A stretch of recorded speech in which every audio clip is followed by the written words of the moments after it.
Hi, BookTube, it's Amy. I'm back again reading from the Anatomy of Bibliomania by Holbrook Jackson. We're on page 210 with a section titled Readers Who Never Weary. Every historian of bookmen has examples of tireless readers, and in this section I will briefly speak of some which may be worthily reckoned amongst those already given in my preceding chapters. Benjamin Robert Hayden read 17 hours a day at Clarissa. John Addington Symonds, in a brief space, consumed 20,000 odd lines of Aristo, Tasso, Dante, Tassoni, and more modern singers. Samuel Johnson read in Boswell's journal of their tour in the Hebrides, and wished it twice as long. John Keats found Charles Wentworth Dilke up to his ears in Walpole's letters. Henry Crabb Robinson claims Carlyle's French Revolution, a history in flashes of lightning, to be taken only in small doses and not too frequently, a book to buy, to muse over and spell, rather than to be read through, which bears out what Thomas Carlyle himself records of a Reverend Alexander Scott, who had read the French Revolution over 4 times, every word of it. Lord Chesterfield implores his own son to read frequently with the utmost attention, nay, get by heart that incomparable chapter in Cicero's offices upon decorum. The Duke of Wellington, according to Benjamin Disraeli, never read anything but the commentaries of Caesar. And 100 years earlier, Thomas Hearne, Bodley librarian, laments that nothing is now hardly read but Burnet's romance or libel called the history of his own times. 'Tis read by men, women, and children. Indeed, it is the common table book for ladies as well as gentlemen, such as our friends to the Revolution scheme. Most agree that books worth reading are worth reading more than once. Any book that is at all important, says Schopenhauer, ought to be at once read through twice, partly because on a second reading the connection of its parts will be better understood, and partly because we are not in the same temper and disposition on both readings. Every good book, says another, is worth reading 3 times at least, and Benjamin Jowett held that all sensible persons were in the habit of reading Pickwick Papers at least twice a year. There is record also of society for which a 25th reading of Esmond was the necessary qualification of membership. Gibbon, when a young man, was a tireless reader of a great variety of books. He indulged himself in a second and even a third perusal of Terence, Virgil, Horace, Tacitus, etc., and later in life he read the provincial letters of Pascal almost every year with new pleasure. Ford Madox Brown gave Anne Gilchrist a copy of Walt Whitman's Leaves of Grass, and she told W. M. Rossetti, the editor of the volume, that she could read no other book. It holds me entirely spellbound, and I go through it again and again with deepening delight and wonder. Madame de Maintenon asks Madame de Leclos to send her compliments to a Madame de la Rochefoucauld, and to tell him, or rather to a Monsieur de la Rochefoucauld, and to tell him that the Book of Job and the Book of Maxims are the only things that she ever reads. Madame de Sévigné read Corneille again and again. The Prince Regent was one of the earliest admirers of Jane Austen's novels. He read them often, and kept a set in every one of his residences. Miss Collier and other friends of Samuel Richardson were so enamored by that author's novels that they despised all others, and she herself read Clarissa 4 times, once aloud to her parents. Macaulay was never tired of Gil Blas, and Berbick Hill wished neither it nor Robinson Crusoe would ever come to an end. He did not know how many times he had read Gil Blas, and always with delight, and when Maud was first published, it was always with him, either in my hand or pocket, or by me at night. Anthony Trollope wonders how many dozen times he had read The Prairie by Fenimore Cooper. Edward Fitzgerald read his favourites over and over again, and he was inseparable from Don Quixote and the works of George Crabbe, whom he cut and concentrated in choice excerpts for the delectation of himself and his friends. I have been reading slowly Don Quixote, so Dr. John Brown in a letter to Coventry Dick. I don't think that I ever enjoyed anything more. Do read it, and write me 4 sonnets upon it. Lord Rosebery knew Jane Austen by heart, and he read all Scott's novels every year.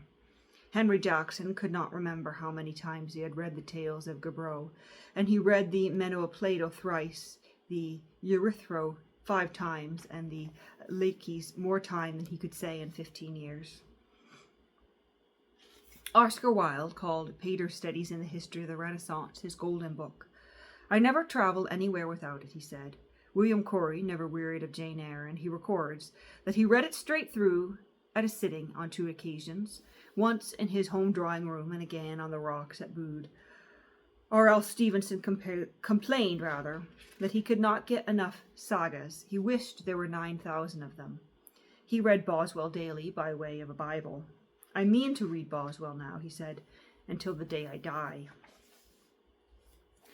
And we have it on the authority of John Chamberlain that when Lord Chancellor Bacon sent his Instauratio Magna to King James I, he wished his Majesty might be as long as in reading it as he hath been in compiling it, which was well near 13 years. James Boswell records that the learned Cunningham, critic upon Horace, read Homer and Aristo through every year. W.C. Hazlitt never waxed tired of coning over Bale, St. John's Montaigne, the essay, Thoreau's Walden, Howell's Venetian Life, or Italian Journeys. There are those, he says, who never let the sun set without dipping into Burton's Anatomy of Melancholy, or who have some pet volume with which they renew their intimacy every year, as Francis Dowse did with Reynard the Fox.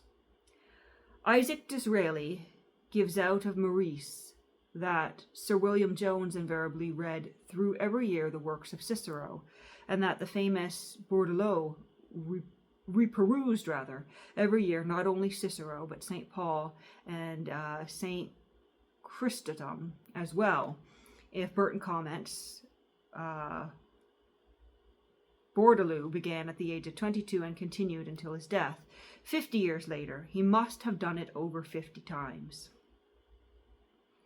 The torture of the classics, or the classic Hades, and the disgusting inflictions courted by the anchorites of old, and the Brahmins of later times, saith mine author, do not approach the horrors of such an act of self-torture. But he speaks for himself. The good Bordelot doubtless enjoyed his task, even if it was a penance. Lord Chatham read his folio, Bailey's Dictionary, twice. Robert Louis Stevenson read The Egoist 5 or 6 times, and meant to read it again. Samuel Rogers read Mavero's Vie de Marianne through 6 times, and Edward Fitzgerald read Clarissa Harlowe for the 5th time at the age of 54. Coleridge argued that there were few books which might be read repeatedly at different times, but among them he upheld the Pilgrim's Progress, which he read many times, each time with a new, different pleasure. Once as a theologian, once with devotional feelings, and once as a poet. Dibdin read Hume's Reign of Elizabeth 4 times at the least, and he records that T. de Okada, an Italian scholar whom he met at Lord Spencer's library at Althorp, had read the Fathers through twice. Mark Pattison, when a youth, read Gilbert White's Natural History of Selborne over and over until he knew it by heart. And later on he read Gibdin's autobiography until he could repeat whole paragraphs. No use to argue then whether there are few or many books worth repeated reading, since repetitive reading has been a habit in all times, and sometimes so persistent that books have been worn out in the process. Some such fear may have been in the mind of John Price, Bodley's librarian in the reign of King George III, who encouraged a reader to keep Cook's Voyage, which had been given by the king to the wrecker of Lincoln, telling him that the longer he kept it, the better it would be, for if the book was known to be in the library, he would be perpetually plagued with inquiries after it. Whether this repeated reading is good or bad taxeth opinion. Still, where it gives pleasure, it may be accounted a good and sole justification, as when John Stuart Mill read Pope's Homer through 20 or 30 times. Taine, the Chartreuse de Parme of Stendhal, and Dr. Arnold of Rugby, Humphrey Clinker 50 times. But it is less justifiable as a means of an goodness gracious, the words today. Inoculating knowledge or understanding, as Lawrence Sterne hinted. When he recorded that Avicenna and Lysias read Aristotle's Metaphysics 40 times through a piece and never understood a single word. Whether this be wise or not, most will support them that advertise the advantages of reading over many times the great unfathomable masterpieces of literature. As Homer at the 50th reading, of whom, in Harrison's estimation, one never wearies, just as one can listen to Beethoven or watch the sunrise or the sunset day by day with new delight. He himself could read The Antiquary, Bride of Lammermoor, Ivanhoe, Quentin Dunward, and Old Morality at least once a year. A man, he holds, can hardly be said to know the 12th Mass or the 9th Symphony by virtue of having once heard them played 10 years ago. He can hardly be said to take air and exercise because he took a country walk once last autumn. And so, he argues, he can hardly be said to know Scott or Shakespeare or Moliere or Cervantes when he once read them since the close of his school days or amidst the daily grind of his professional life. The immortal and universal poets of our race, he concludes, are to be read and reread till their music and their spirit are a part of our nature. They are to be thought over and digested till we live in the world they created for us. And that brings us to the end of Readers Who Never Weary there on page 213. Goodness. I was a couple of days in getting to this because I seem to be having some sinus issues here as the weather changes, which is making it a little bit difficult to get through reading aloud here. But next time around we'll be on Single Book Devotees on page 213 here, taking us all the way up to page 217 and reading many books at once. But we'll stop it at that for today.